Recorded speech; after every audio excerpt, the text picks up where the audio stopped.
At our Bible telling training, we tell people how they can excel at learning and telling Bible stories.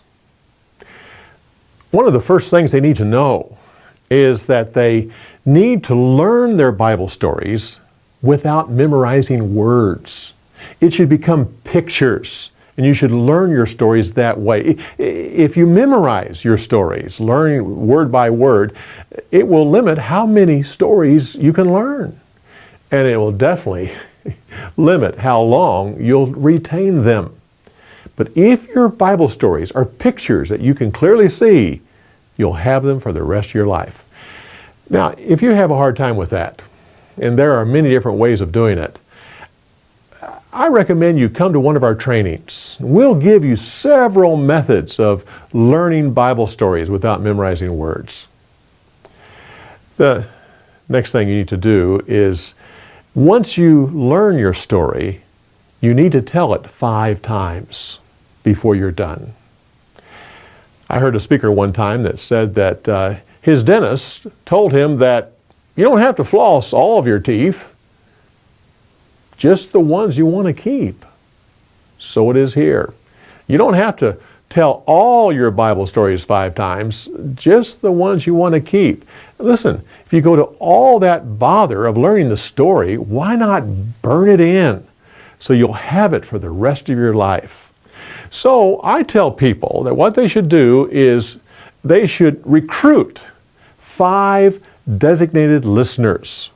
These are 5 people, or groups of people, that will listen to every new story that you learn.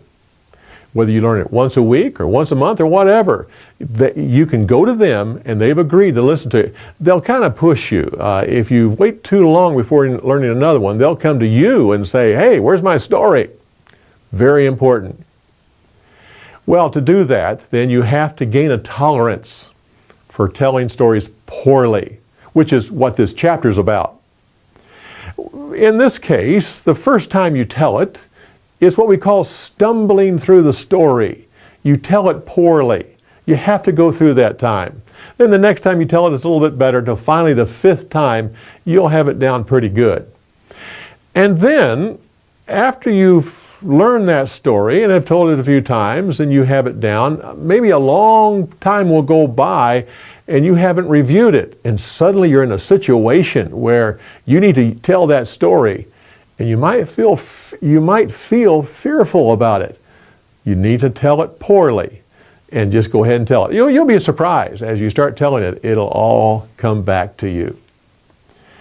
Then last, you need to experience the power of a Bible story simply told. Experience the power.